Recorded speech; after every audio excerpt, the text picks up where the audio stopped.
শেখ হাসিনার চেয়ে বড় স্বৈরাচারী আসার জন্য প্রস্তুত রয়েছে মনে করছেন নাসির উদ্দিন।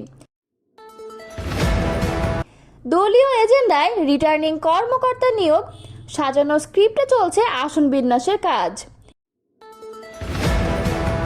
দলের পক্ষে নিঃশর্ত ক্ষমা চাইলেন জামায়াত আমির। জামায়াত নেতা আজহারের খালাসের প্রতিবাদে ঢাবিতে বিক্ষোভ। এতক্ষণ শুনছিলেন সংবাদ শিরোনাম, এবারে বিস্তারিত। সিস্টেমে যদি পরিবর্তন না হয় তাহলে শেখ হাসিনার চেয়ে বড় স্বৈরাচারী আসার জন্য প্রস্তুত রয়েছে বলে মন্তব্য করেছেন জাতীয় নাগরিক পার্টির মুখ্য সমন্বয়ক নাসির উদ্দিন পাটোয়ারি। মঙ্গলবার জাতীয় প্রেস ক্লাবে গণতান্ত্রিক রূপান্তর, মৌলিক সংস্কার ও নির্বাচন শীর্ষক আলোচনা সভায় তিনি এই কথা বলেছেন। বড় স্বৈরাচার আসবে জানিয়ে তিনি বলেন, গত 15 বছর আমাদের মানবাধিকার লঙ্ঘন হয়েছিল। এনবিআর সচিবালয় বন্ধ থেকে এখনও দলীয় এজেন্ডা বাস্তবায়ন করার চেষ্টা চলছে। সিস্টেমে যদি পরিবর্তন না হয় তাহলে শেখ হাসিনার চেয়ে বড় স্বৈরাচার আসার জন্য প্রস্তুত রয়েছে। এনসিপির এই নেতা বলেন, শেখ হাসিনার আমলে যে কালো আইন বানানো হয়েছিল সেই আইনের ভিত্তিতেই 5 জন নির্বাচন কমিশনার নিয়োগ দেওয়া হয়েছে। আমরা শুনতে পাচ্ছি সেখানে বিভিন্ন দলের রিটার্নিং অফিসার, নির্বাচনী আসনে বিভিন্ন দলের সুপারিশকৃত লোক দেওয়া হচ্ছে। তিনি বলেন, আমাদের 3টি ভিত্তিমূল হলো সাম্য, মানবিক মর্যাদা ও ন্যায় বিচার। এগুলোকে বাইপাস করে যদি নির্বাচন করা হয় সেটা হবে আমাদের বাংলাদেশের স্বাধীনতার ঘোষণাপত্রের সঙ্গে গাদ্দারি করা। জাতীয় নাগরিক পার্টির মুখ্য সমন্বয়ক নাসির উদ্দিন পাটোয়ারি বলেছেন, নির্বাচন কমিশনকে বিভিন্ন দল দলীয় অফিস বানিয়ে ফেলেছে। আমরা শুনতে পাচ্ছি বিভিন্ন জায়গায় দলীয় এজেন্ডার ভিত্তিতে রিটার্নিং কর্মকর্তাদের নিয়োগ দেওয়া হচ্ছে। মঙ্গলবার জাতীয় প্রেস ক্লাবের মাওলানা মোহাম্মদ আকরাম খাঁ হলে ঢাকাস্থ সেনাবাগ জাতীয়তাবাদী ফোরামের উদ্যোগে সংকট সমাধানের একমাত্র পথ গণতন্ত্র শীর্ষক আলোচনা সভায় তিনি কথা বলেন। নির্বাচন কমিশন নিয়ে পাটোয়ারি বলেন, বাংলাদেশকে গণতান্ত্রিক প্রক্রিয়ায় নিয়ে যাওয়ার জন্য সবচেয়ে বড় যে স্টেক হোল্ডার সেটা হচ্ছে নির্বাচন কমিশন। নির্বাচন কমিশনের 2022 সালের যে কালো আইনটা রয়েছে, যেটা শেখ হাসিনার আমলে তৈরি করা হয়েছিল, সেই কালো আইনের ভিত্তিতেই এই 5 জন কমিশনার নিয়োগ দেওয়া হয়েছিল। তাদেরকে কমিশনার না করে দলীয় চেয়ারম্যান, দলীয় ভাইস প্রেসিডেন্ট, দলীয় সেক্রেটারি এভাবেই যদি আমরা বলতে পারতাম তাহলে হয়তো তাদের সাথে অনেক বেশি মানানসই হতো। তিনি বলেন, গণ অভ্যুত্থানের 10 মাস পূরণ হয় নাই, এর মধ্যে তারা নির্বাচন কমিশনকে বিভিন্ন দলের একটি দলীয় অফিস বানিয়েছে। আমরা শুনতে পাচ্ছি বিভিন্ন জায়গায় দলীয় এজেন্ডার ভিত্তিতে রিটার্নিং কর্মকর্তাদের নিয়োগ দেওয়া হচ্ছে। আমরা শুনছি বিভিন্ন দলের সাজানো স্ক্রিপ্টের আসন বিন্যাস প্রক্রিয়ার কাজ চলছে। আমরা তাদেরকে বলবো, সময় আছে, ভালো হন, সময় গেলে আপনাদের সেই সুযোগ আর পাবে না। তিনি আরও বলেন, আমরা ডেমোক্রেসির বাংলাদেশে আর কোনো অটোক্রেটিক গভর্নমেন্ট দেখতে চাই না। আমরা যদি সংস্কার প্রক্রিয়ার মধ্যে দিয়ে না গিয়ে নির্বাচনে যাই তাহলে যেই সিস্টেমটা আমাদের চলমান রয়েছে তাতে আমরা মনে করি বাংলাদেশের নতুন একটা স্বৈরাচার আবির্ভূত হবে। অর্থাৎ সিস্টেমের যদি পরিবর্তন না হয় তাহলে শেখ হাসিনার চেয়ে বড় স্বৈরশাসক আবার বাংলাদেশে আসতে প্রস্তুত হয়ে রয়েছে। এই স্বৈরশাসকদের ঠেকানোর জন্য আমরা আর রক্ত দিতে চাই না। আলোচনা সভায় আরও বক্তব্য রাখেন এনসিপির সদস্য সচিব আক্তার হোসেন, অধ্যাপক দিলারা জামান, এপি পার্টির সাধারণ সম্পাদক ব্যারিস্টার আসাদুজ্জামান ফুয়াদ এবং অন্যান্যরা।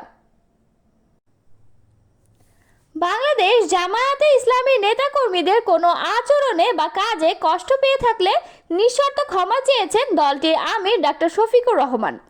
মঙ্গলবার 27 মে রাজধানীর ডিপ্লোমা ইঞ্জিনিয়ার্স ইনস্টিটিউশন মিলনায়তনে আয়োজিত সংবাদ সম্মেলনে দেশবাসীর কাছে ক্ষমা চান তিনি।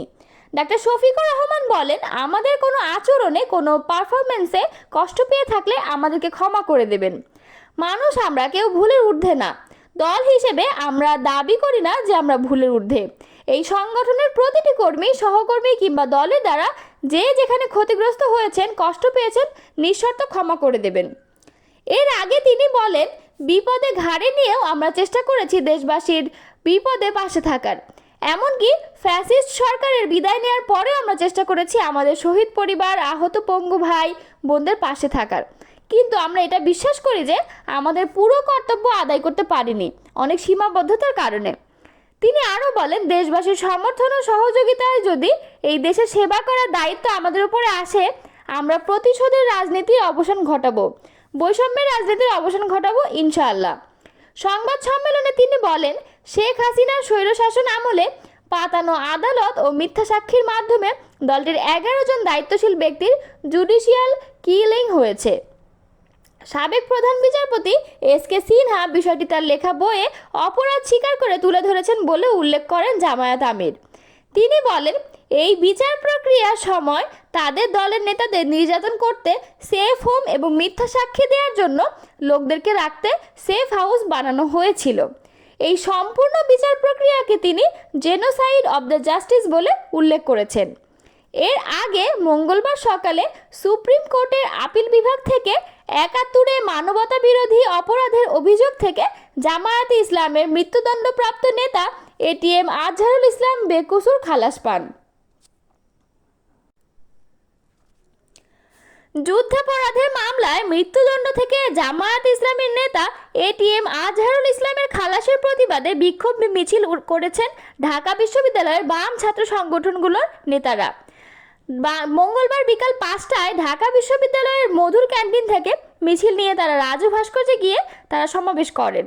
সেখানে ছাত্র ইউনিয়ন ঢাকা বিশ্ববিদ্যালয় সংসদের সাধারণ সম্পাদক শিমুল কুম্ভকার বলেন, গণ অভ্যুত্থানের 10 মাস পরে দেখতে পেলাম 71-এর সাজাপ্রাপ্ত আল বদর কমান্ডার আজহার বেকসুর খালাস হলো।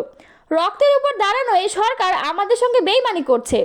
এই সরকারের আমলে একের পর এক মব জাস্টিস, সন্ত্রাস মুক্তি ও 71-এর গণহত্যাকারীদেরও মুক্তি দেওয়া হচ্ছে। তিনি বলেন, 71-এ যারা দালালি করেছে, বাংলাদেশের সঙ্গে বিরোধিতা করেছে, তাদের দেশে রাজনীতি করতে দেওয়া হবে না। একজন মানবতা বিরোধী ও গণহত্যাকারীর সঙ্গে আপোষ করা যাবে না।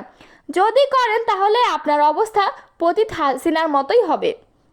ছাত্রমৈত্রী সাধারণ সম্পাদক জাবির আহমেদ জুবেল বলেন, আজকে ভয়ানক একটি ন্যাক্কারজনক ঘটনা ঘটেছে। আমাদের যেই স্বপ্ন ছিল স্বাধীন বিচার বিভাগের, সেটি আকাঙ্ক্ষায় শেষ পেরেক মেরে দিয়েছে এই অন্তর্বর্তীকালীন সরকার। যেই ব্যক্তি রংপুর জেলায় আল বদর বাহিনীর কমান্ডার ছিলেন, যার শরীরে রক্তের দাগ রয়েছে, সেই আল বদর আজহারকে মুক্তি দেওয়া হয়েছে আজ মঙ্গলবার। জুবেল বলেন, গণ অভ্যুত্থানের পর আমাদের স্বপ্ন ছিল জুলাই আগস্টের হত্যাকারীদের বিচার করা, তা আপনারা করেন নাই। এদিকে আবার 71-এর দালালদের মুক্তি দেওয়া হচ্ছে এবং তা দেখে আইন উপদেষ্টা উচ্ছ্বাস প্রকাশ করছেন।